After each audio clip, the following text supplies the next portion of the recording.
지금 이 순간 여러분의 부엌 어딘가에 양동이 하나가 있을 것입니다. 아무것도 아닌 그 물건이 300년 전 인류 역사상 가장 위대한 과학자 중 한 명을 흥분하게 만들었습니다. 뉴턴은 그 양동이에 물을 담고 밧줄에 매달고 빙글빙글 돌리면서 말했습니다. 보라, 이것이 우주의 증거다. 그리고 그 주장은 200년 가까이 아무도 반박하지 못했습니다. 오늘 그 이야기를 시작합니다. 1687년 아이작 뉴턴은 역사상 가장 위대한 과학 저서 중 하나인 프린키피아를 출판했습니다. 그 책의 서두, 정의들 뒤에 붙은 주석 한 편에 기묘한 실험 하나가 적혀 있었습니다. 밧줄에 매달린 양동이, 그 안에 담긴 물, 이것이 전부였습니다. 뉴턴은 이 소박한 장치로 우주의 근본 구조를 증명하려 했습니다. 물 한 양동이가 어떻게 우주의 비밀과 연결되는 걸까요? 지난 편에서 우리는 라이프니츠의 반격을 다뤘습니다. 라이프니츠는 뉴턴의 절대 공간과 절대 시간을 정면으로 부정했습니다. 그의 주장은 명쾌했습니다. 빈 공간이란 존재하지 않으며 사물들 사이의 관계만이 있을 뿐입니다. 시간도 마찬가지입니다. 사건과 사건 사이의 순서가 있을 뿐 그 자체로 흐르는 시간이란 없다고 했습니다. 뉴턴은 가만히 당할 사람이 아니었습니다. 그는 아주 단순한 실험 하나를 꺼내 들었습니다. 실험을 설명하겠습니다. 천장에 긴 밧줄을 매달고 그 끝에 양동이를 겁니다. 양동이 안에는 물을 가득 채웁니다. 이제 밧줄을 잇는 힘껏 꼬아 비틀어 놓습니다. 그리고 손을 놓습니다. 양동이가 빙글빙글 돌기 시작합니다. 여기서부터 4가지 단계를 주의 깊게 관찰해야 합니다. 이 4단계 안에 뉴턴이 던진 질문의 핵심이 숨어 있습니다. 첫 번째 단계입니다. 손을 놓기 직전 양동이와 물 모두 정지해 있습니다. 수면은 완벽하게 평평합니다. 아무 일도 일어나지 않은 상태입니다. 이것이 출발점입니다. 두 번째 단계입니다.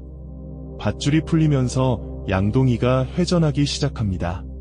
그런데 안의 물은 아직 따라 돌지 않습니다. 양동이는 돌고 물은 가만히 있으니 양동이와 물 사이에 상대적인 운동이 존재합니다. 그런데 이 순간 수면은 여전히 평평합니다. 상대 운동이 가장 큰 순간인데도 물의 표면에는 아무런 변화가 없었습니다. 세 번째 단계입니다. 시간이 지나면 마찰력에 의해 물도 양동이와 함께 돌기 시작합니다. 결국 물과 양동이가 같은 속도로 회전하게 됩니다. 이 순간 양동이와 물 사이의 상대적인 운동은 사라집니다. 둘 다 같이 돌고 있으니까요. 그런데 바로 이때 수면이 오목하게 파이기 시작합니다. 물이 바깥쪽으로 밀려 올라가고 가운데가 움푹 들어갑니다. 네 번째 단계입니다. 이번에는 양동이를 갑자기 멈춥니다. 양동이는 정지했지만 안의 물은 관성에 의해 아직 회전하고 있습니다. 다시 양동이와 물 사이에 상대 운동이 생겼습니다. 그리고 이 순간에도 수면은 여전히 오목합니다. 물이 아직 돌고 있기 때문입니다. 자, 여기서 뉴턴이 던진 질문이 등장합니다. 두 번째 단계를 떠올려 보십시오. 양동이와 물 사이에 상대 운동이 있었는데 수면은 평평했습니다. 세 번째 단계에서는 양동이와 물 사이에 상대 운동이 없었는데 수면은 오목했습니다. 이것은 무엇을 의미할까요? 수면의 변형은 양동이와 물의 상대적 운동 때문이 아니라는 뜻입니다. 수면이 파이는 것은 다른 무언가 때문입니다. 뉴턴은 이 지점에서 결정적인 질문을 던졌습니다. 물은 도대체 무엇에 대해 회전하고 있는 것인가? 양동이에 대해서가 아닙니다. 세 번째 단계에서 양동이와 물은 같이 돌고 있었는데도 수면이 파였으니까요. 주변 공기에 대해서도 아닙니다. 공기를 모두 빼내고 진공해서 실험해도 결과는 동일할 것이기 때문입니다. 뉴턴의 답은 단호했습니다. 물은 절대 공간에 대해 회전하고 있습니다. 우리 눈에 보이지 않지만 우주에는 진정으로 정지해 있는 절대적인 기준 틀이 존재합니다. 물의 수면이 오목해지는 것은 바로 그 절대 공간에 대해 물이 회전하고 있다는 증거입니다. 뉴턴은 프린키피아에 이렇게 적었습니다. 물에 참되고 절대적인 원운동을 알아낼 수 있고 측정할 수도 있다. 평범한 부엌 도구가 우주의 구조를 드러내는 증거가 된 순간이었습니다. 여기서 한 가지 짚고 넘어가야 할 것이 있습니다. 이 시리즈는 시간에 대한 이야기입니다. 그런데 양동이 실험은 공간에 대한 이야기처럼 보입니다. 왜 시간 시리즈에서 이 실험을 다루는 걸까요? 핵심은 이것입니다.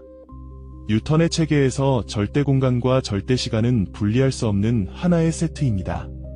하나가 무너지면 다른 하나도 함께 무너집니다. 뉴턴은 프린키피아 서두에서 절대 시간과 절대 공간을 나란히 정의했습니다. 절대 시간은 외부의 어떤 것과도 관계없이 균일하게 흐르며 절대 공간은 외부의 어떤 것과도 관계없이 항상 동일하고 부동한 채 남아 있습니다. 이 둘은 물리학이 펼쳐지는 무대 그 자체였습니다. 무대가 실제하느냐, 아니면 배우들 사이의 관계에 불과하느냐. 이것이 뉴턴과 라이프니츠 논쟁의 본질이었습니다. 연극에 비유하면 이해가 쉬워집니다. 뉴턴에게 우주는 거대한 극장입니다. 무대가 먼저 존재하고 그 위에서 배우들이 연기합니다. 무대는 배우가 있든 없든 그 자리에 있습니다. 라이프니츠에게는 무대란 없습니다. 배우들 사이의 거리와 관계만 있을 뿐입니다. 양동이 실험은 뉴턴이 무대는 실제한다고 외친 순간이었습니다. 그리고 무대가 실제한다면 그 무대 위에서 흐르는 시간도 절대적인 것이 됩니다. 데이 9에서 다뤘던 바로 그 시간, 외부의 어떤 것과도 관계없이 균일하게 흐르는 절대 시간이 정당화되는 것입니다. 양동이는 단순히 공간에 대한 실험이 아니었습니다. 그것은 뉴턴의 세계관 전체를 떠받치는 기둥이었습니다. 이 논증은 대단히 강력했습니다. 거의 200년 동안 어떤 물리학자도 이것을 정면으로 깨부수지 못했습니다.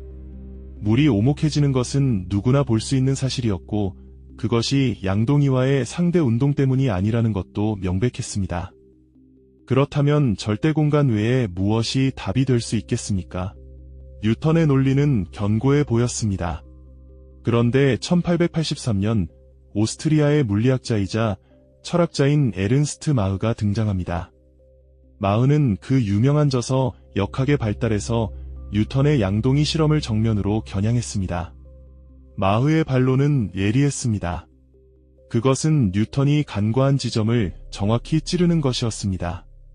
마흐의 논리는 이런 것이었습니다. 뉴턴, 당신은 양동이와 물만 비교하고 있습니다. 하지만 이 실험에는 다른 참여자가 있지 않습니까? 바로 지구입니다.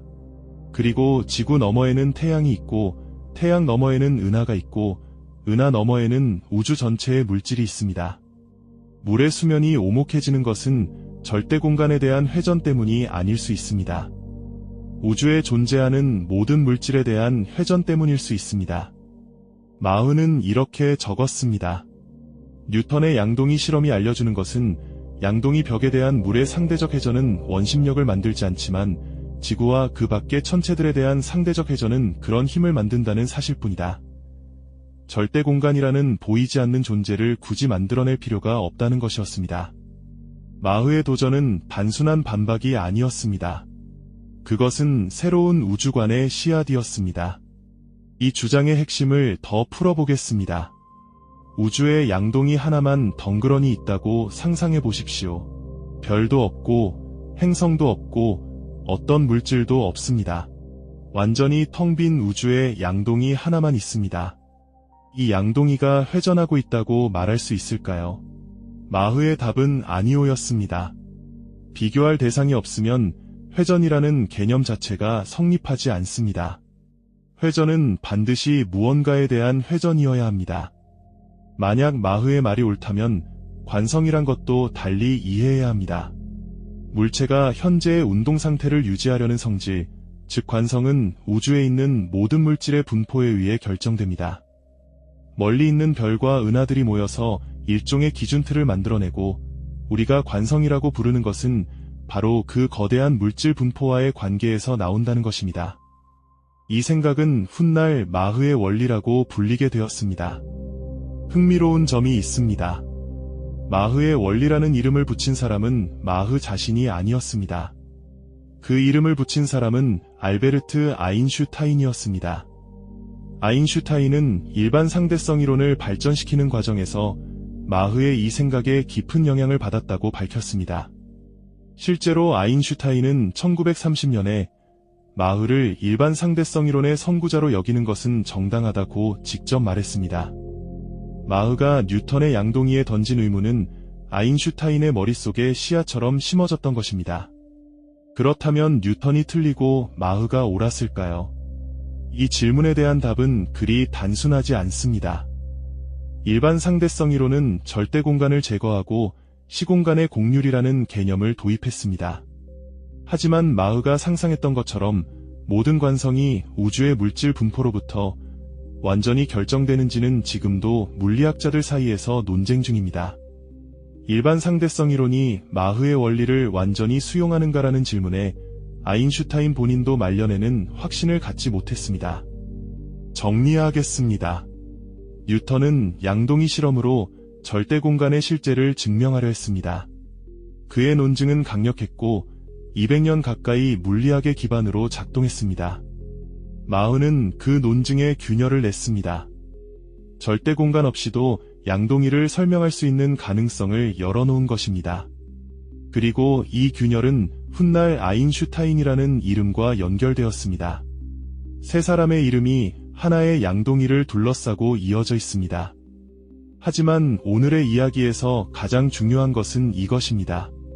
물이 담긴 양동이 하나. 우리가 부엌에서 흔히 볼 수 있는 이 평범한 물건이 우주의 근본 구조에 대한 질문을 던졌다는 사실입니다. 공간은 실제하는가? 아니면 관계에 불과한가? 시간은 우주의 본질인가? 아니면 우리가 만든 편의인가? 이 질문들은 양동이에서 시작되어 300년이 지난 지금도 완전히 해결되지 않았습니다. 내일은 2주차의 마지막 날입니다. 뉴턴의 절대 시간을 총정리합니다. 직관적이고 편안하며 200년간 완벽하게 작동했던 이 세계관, 그것이 왜 무너지기 시작했는지를 예고합니다. 힌트 하나만 드리겠습니다. 빛의 속도에 이상한 점이 발견되었습니다.